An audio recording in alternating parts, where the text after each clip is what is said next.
My Govanen. Welcome to the Tolkien Lore Channel. I'm the Tolkien Geek, and in this video I'm going to talk about Tolkien's unfinished time travel story. He at one point, and I've referenced this in previous videos, I don't remember which, probably more than one, at one point in his life he had this agreement with C.S. Lewis.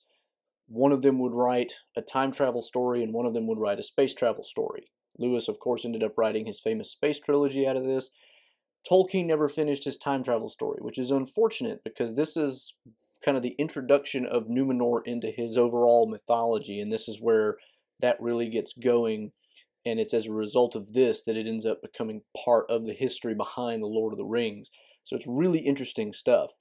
And although he never finished this story, he did try to start it again in a different form in the Notion Club papers, which that's going to be a separate video because it's a very different thing from The Lost Road. And so I can't really do both of them at once. So that'll be in the future, but for now we're going to talk about The Lost Road. But before we get to that, I do need to give a shout out to my latest patron over on patreon.com. That is Saint Bindo. Thank you very much for the support. Really appreciate that. If you'd like to support me, I'll have a link at the end of the video as always, or down in the description below. It's www.patreon.com/TolkienGeek. And now, on to the story. So the story that we do have begins with our main character, Alboin, who is a 12-year-old boy, and his father's looking for him, calling out, and he finds him on the wall around a garden looking out to the sea, and he's been thinking about things and just kind of daydreaming. And they get to talking, and we kind of learn a few things about him at this point. For example, he's got interests in history, and he's got this idea of going back, which that's the phrase he uses, but he's basically talking about like going back in time through to just kind of see the development of cultures and languages, and even specifically his own family. And on that same topic, he also asks his father, like, where did my name come from? It's kind of weird, and people tease me about it. And Alboin is apparently kind of a different form, more or less, of Alfwine, or Alfwin, or Elf. I'm not sure how to pronounce it exactly. It's the Old English for elf friend, which of course that should set off sparks for anybody that's familiar with Tolkien. But he tells him that it comes from the Lombard. There was a Lombard prince named Alboin whose father was Odoin. Odoin, again, not really sure how to pronounce that, I'm sorry. But at any rate, he kind of tells him a little bit about the history and all this. And then we get this really interesting reference before they go in. He looks out and sees storm clouds and says something about the eagles of the Lords of the West coming. And anybody familiar with the Numenor story, especially from the Akallabeth in the Silmarillion, should at this point start having really big spidey sense going off. But that'll come up later. So that's kind of like our introductory scene, and then we get a little bit more of Alboin's youth and whatnot. He grows up very interested in languages. We learn that he also has dreams about languages that aren't real, at least as far as he knows, but it's like he's getting almost auditory visions, you might say, of languages that are not known to him, and he calls it Erasean, which of course is a reference to Tol Eressëa, and it's pretty clearly one of the Elvish languages. I forget whether this one is, I think this one is Quenya, but then later on he starts having dreams that has a different one, which he calls Beleriandic, which is, if I remember correctly, Sindarin. I might be getting the two mixed up, but anyway, he's clearly getting these different dreams, and that's almost all he gets is like the words. He doesn't really see a lot of images or anything like that. And he grows up being very interested in dreams. And another theme that kind of runs through these early stages is his father's age, because his father married late, had Alboin late, his mother died young. And you can see elements here of Tolkien's own life. Of course, Tolkien was kind of the other way around. His dad died earlier and then his mother died later. But we also see in this story Alboin having a really keen interest in languages, including, real languages. So like Icelandic and, Old English and a bunch of other stuff that Tolkien himself was very interested in. And we get this idea that his father was like seems a little weird for him to be interested in those kinds of languages. It's not very practical. Uh, but he kind of goes along with it, and one of the themes about him being old, every now and then Alboin will make a remark about, he'll say something about his father's age, basically, and you can kind of tell it rubs him the wrong way a little bit. And later on, he also translates a poem. Well, he recites it first in Old English. I think it was Old English. Then translates it, which he probably didn't need to because his father knew that anyway. But the last line talks about old age and, the dreams of old age kind of dying is the idea. I'm not quoting it, obviously, but there's this theme of the father-son relationship being a little bit tense because the son makes kind of not so tactful remarks that kind of play on the age thing, and it's not like he's intentionally saying you're old, Dad. But his dad kind of takes it that way, and his dad even thinks of him as making up this verse that he quotes when he really didn't. He literally just dreamed it. So anyway, you've got these kind of themes going on in the early stages, and that kind of rounds out our first chapter. The second chapter, what we learn is he becomes, well, we might have found this out in the first chapter, but he becomes a professor of history, not as Tolkien, a professor of language. And he ends up having his own son also rather late, and his mother also dies. In other words, Alboin's wife. And he names his son Odoin, which kind of reverses the order of the Lombard dynasty. But anyway, his son is kind of has some of the same kinds of interests and whatnot, and we get a repeat kind of the same theme with the dad, in this case, Alboin, being old compared to the son and kind of tired out and things like that. And eventually we get to a point where we learn Alboin has not, he told his dad about his dreams and whatnot, but he has not told his son. And at the end of the second chapter, he's considering telling him, but he's kind of snappy because he had this other dream recently, which is totally unlike his other dreams. And he had this dream where somebody kind of came to him calling himself Elendil, which means elf friend, of course, and basically said, it has been granted that you should have your desire to go back. And he's like, but that's against the law. And he's like, no, it's against the rules. The laws are rigid and can't be broken, but the rules have exceptions, and this is your exception. But if you go, you take your son with you, and you're both going to be in danger, and there's no guarantee you come back. And at this point, he has to make a decision. And so the next morning, he's talking with his son, and he's really snappy because of like the pressure of trying to make this decision. And his son goes off on his own, and so he's kind of left with his own thoughts for a while. We see a little bit of his son having thoughts of his own, and he wants to tell his dad about dreams he's having. Unlike his father, though, Odoin is having dreams that are almost entirely visual and not auditory. And this is interesting because Elendil in the dream says that you will be the ears and your son will be the eyes. And so you're getting this picture that that's why they both have to go. So the chapter 2 basically ends with the son coming home, finding Alboin asleep in his chair, and he just kind of walks through the door. And as he does, he hears Alboin saying, I'm gonna go, or he says something to him, but he calls him Herindil, which is the Elvish version of his own name, Odoin, not Alboin.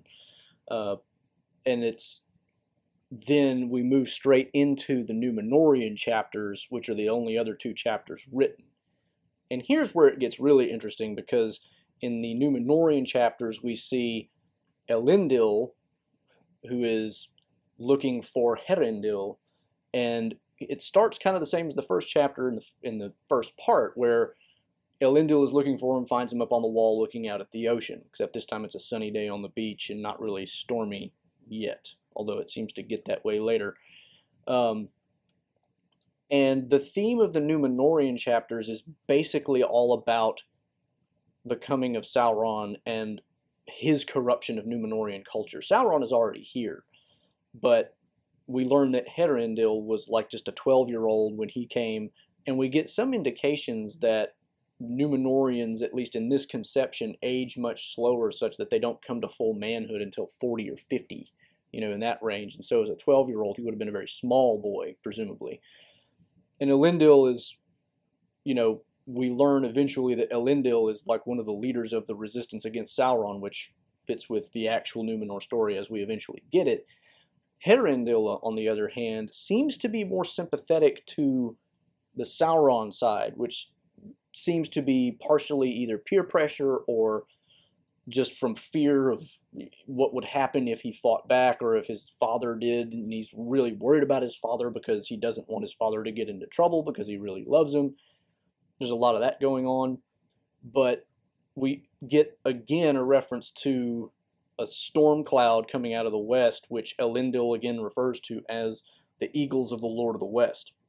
And they go inside, and then Elendil starts telling him in the second of the Numenorian chapters about the history of how Sauron came to Numenor, what's happened since then. They've been building up arms, they've been building fortresses, and he's like, nobody has said what all this is for. We have no enemies as far as we can see, and yet we live in fortresses. We have, ships that are much more ugly but much more functional. They're made of metal now and can crush through ice and all this other stuff. And it's really interesting because some of the things that he describes almost sound modern technology like.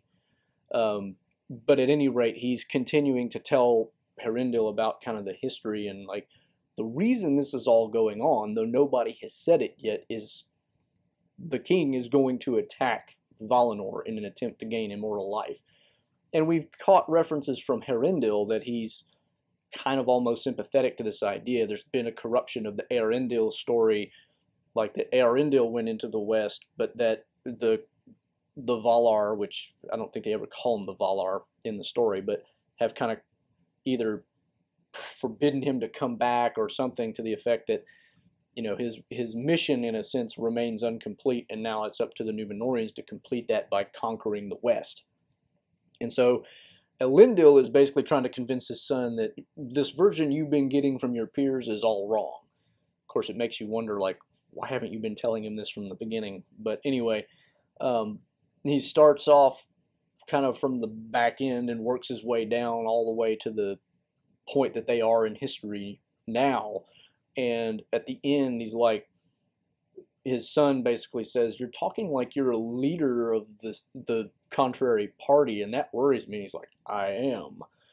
And up to this point, I have told you all this without making you promise anything, but at this point, you have to make a decision. You have to either side with Sauron, and you can do what you like. You can go turn me in, you can whatever.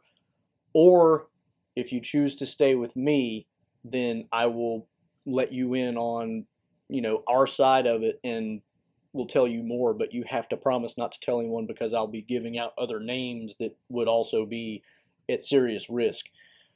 And at the end, he basically says he'll stay.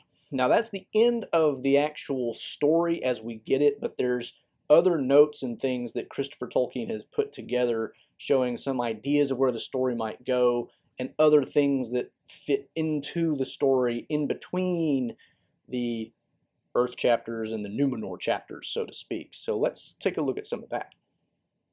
So one of the first things to note here is that Tolkien didn't write any other chapters, but he wrote down some notes that indicated that what he intended eventually to do was to make these Numenorian chapters the end of the story, and that what would actually happen is that Alboin and Odoin would go kind of backwards in time through successive versions of the Odoin, Alboin, Aelfwin, Edwin, that name pairing, father and son, all the way back through history. There'd be an Old English version with the Aelfwin and Edwin.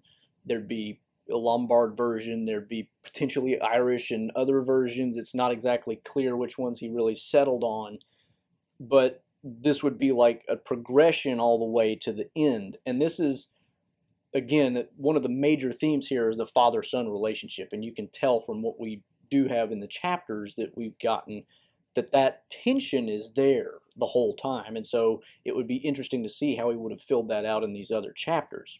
And in this part of his notes, he also indicates that at the end of the very end of the story, it would come back to Odoin closing the door on his sleeping father in the room, and it's like they had gone back through all this and then come back to exactly where they were. And one of the interesting things about this that I should have mentioned in the actual discussion of the chapters, when Elendil is looking for Herendil in the Númenórean chapters, Elendil is saying words and hearing things, and it's like he knows them, but it's also as if they're coming from somewhere else and they're new and fresh and not really something that he uses day to day. And you get the idea that what's going on really is Alboin is kind of in Elendil, and he is experiencing what actually happened. And so there's this idea that Alboin and Odoin are both kind of taking the places of these father-son pairs throughout history, which is a really interesting idea. And it makes you wonder, like, was Tolkien's conception the idea that he would end up changing the outcome of history, or that they would just live through it and have to, meet up to the expectations of history, or what exactly he was doing? And we can get some ideas about what his thoughts were on this, but it's never really hard and fast. It's not a clear sense of this is exactly what he intended, because he wrote down a number of different ideas. And that's kind of what I want to talk about next, is the ideas that he had for maybe the ending of the story. So there are at least three major ideas Tolkien had for the continuation of the story after this point. One of which would be that when Elendil refers to the Eagles of the Lord of the West coming out, that he was overheard and arrested because the king of Númenor had basically said, that title belongs to me, and anybody that uses it for any of those people over in the West, you're a traitor. So he gets arrested, and then Herendil ends up joining the fleet that's going to attack Valinor, and Elendil is put as a hostage on Herendil's ship. And when they reach Valinor, Herendil ends up setting foot on Valinor and is struck down. Elendil takes him, starts sailing back to the east, trying to evade, the king's navy as well as everything else. And basically, as he's sailing toward Númenor, the chasm between Númenor and Eressëa and Valinor opens up, and he ends up drowning. And that's one variant. Another variant is that, and this one is kind of the most depressing, Herendil is arrested, and Elendil ends up basically renouncing God in order to save his son. And so that's, it's like, where does that even go after that? That sounds pretty depressing. Another version, which Christopher Tolkien says may be associated with the previous, is that actually what happens is Elendil tells Herendil of a plan by the anti-Sauron faction of attacking this temple that Sauron has built, and this is betrayed by Herendil to the king on the condition that Elendil is spared. And as a result of this, the attempt to attack the temple is thwarted, and of course Elendil is captured. So it's not clear whether that's distinct from the other idea or the same as, and all tied up together, but in either case, that's where that idea goes, and that's kind of the ideas that he has for the ending of the story.